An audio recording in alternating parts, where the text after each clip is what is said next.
Hey everybody, it's Jason Blaha here. I'm just sitting here drinking my morning coffee, getting ready to start my day.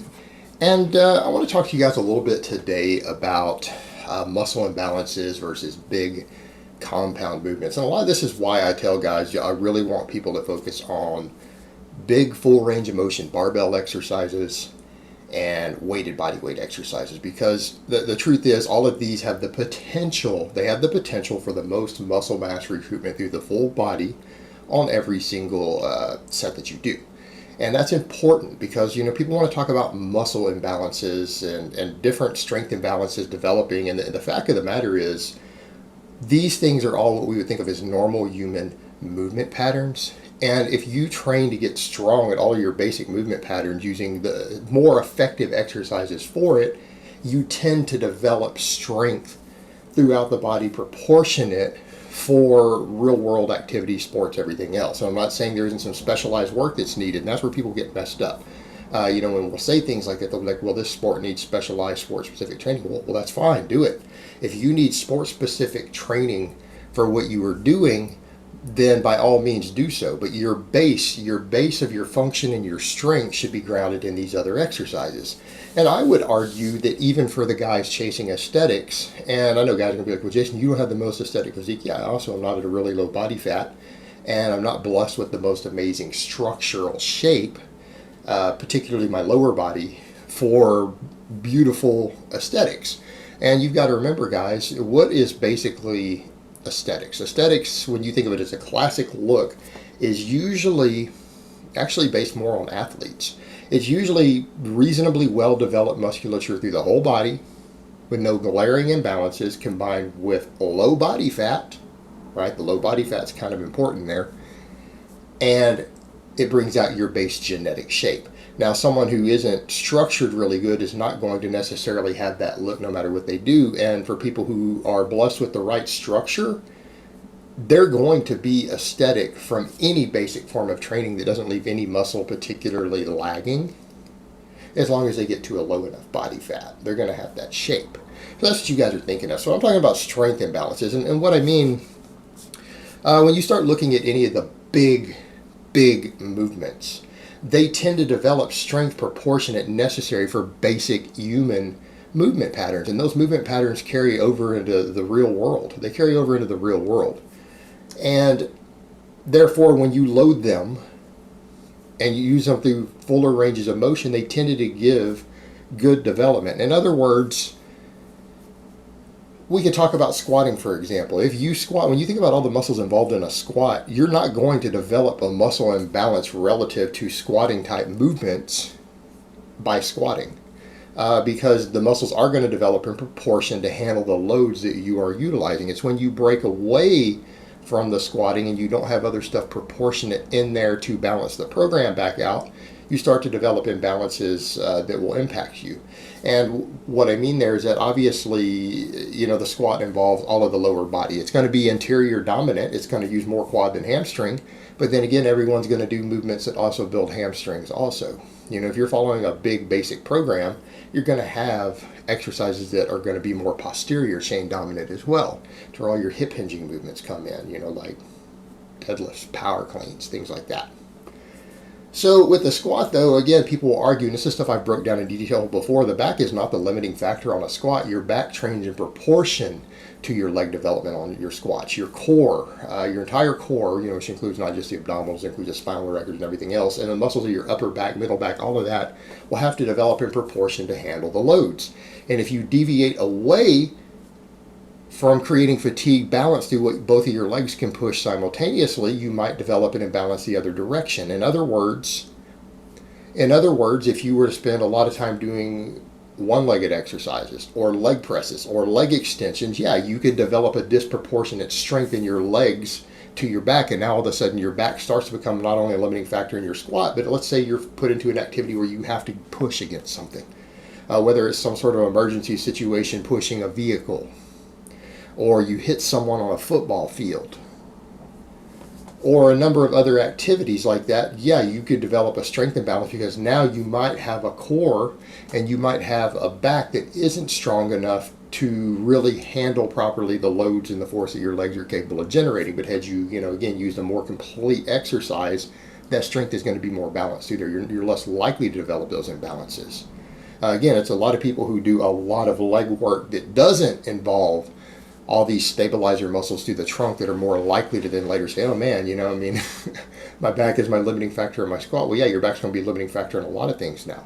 Now, that can be offset by people who deadlift as well, or do other really heavy hip hinging movements to build their strength back up. They can probably get away with more of the other stuff because they know their back is going to be more proportionate. But as far as the actual squatting movement itself, that's a normal human movement pattern.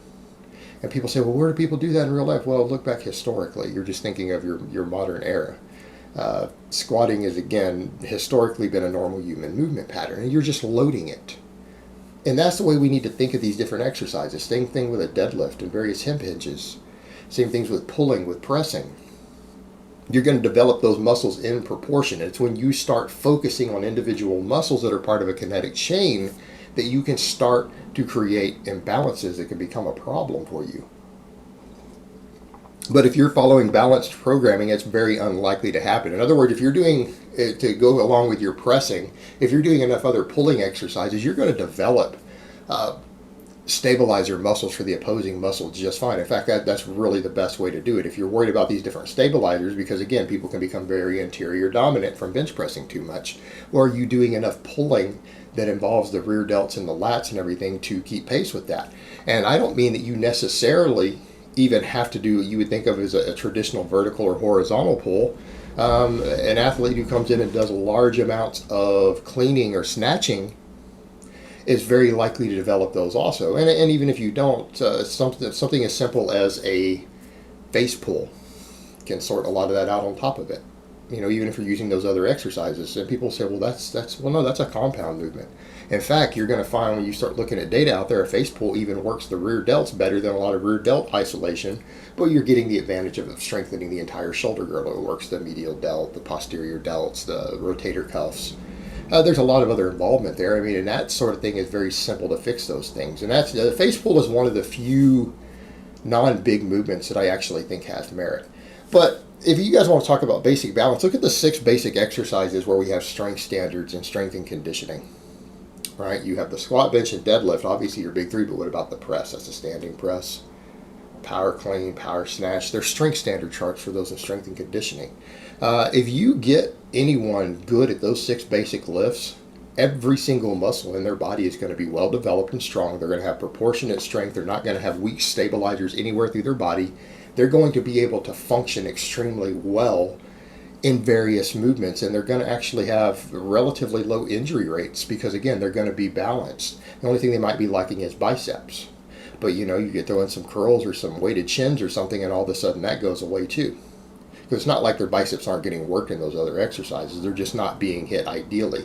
With a properly performed power clean, we can say, well, it's no arm pull involved. Yeah, but you're still going to get some bicep involvement. You get some on the deadlift.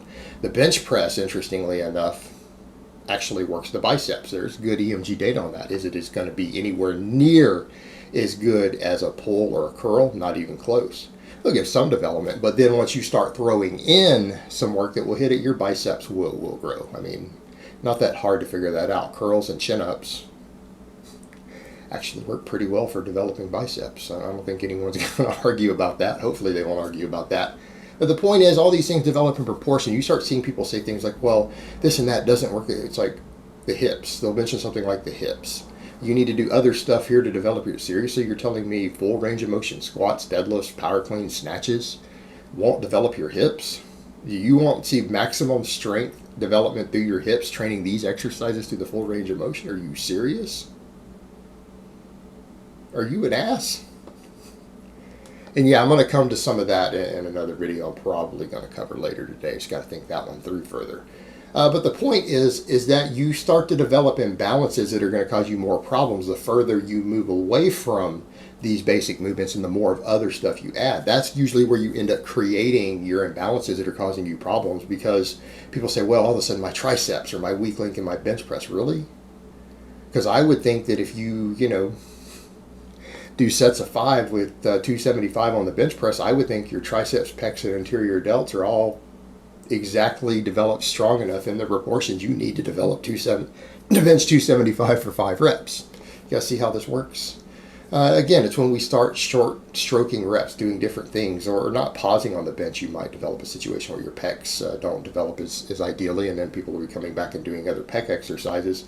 But the point is, when we start taking all these big basic movements, you're going to develop the strength in proportion necessary to do those movements, including all the stabilizers. And you start following a balanced program, because I'm not telling anyone out there you should only do one exercise. But the larger the compound movements you do are, the less supplemental stuff that you're going to need. In other words, you kind of go back and you look at something like those 6 basic exercises I threw out. You might only need one more exercise to balance things out. So you could be in a situation to where with 7 exercises, you can completely train all of your movement patterns in your entire body, top to bottom, pretty effectively. And that's kind of the point, is that this stuff can be done. The larger the exercises are that you do, the more minimalist your program can be in terms of exercise selection. And that's rather the point that I'm making there. You're not going to develop the muscle imbalances that are going to get you hurt the way that people think you are. And I'm not saying there's not some times where you need some supplemental lifts to make sure that certain muscles are developed to avoid being injured. I would tell people, it's not a bad idea to maybe do some sort of extra hamstring work for certain sports, some glute ham raises. I'm not saying you shouldn't do some face pulls for your rear delts. It would probably be a good idea. But I think the problem is that when people become obsessed with thinking that they have all these imbalances that they need to correct from doing a lot of these big movements, and they put a lot of focus in that, they take energy away from their primary training, and they actually oftentimes end up creating imbalances, and then they wonder why they have an imbalance, and then they blame the big exercise for it. You guys see what I'm saying? Because they've trained disproportionately now away from those exercises, then all of a sudden they start to have certain muscles that overpower others that don't need to be there. But that's usually imbalanced training that causes that. Alright guys, but that's really all I have to say on that today. I hope it's been informative, and I will talk to you guys next time.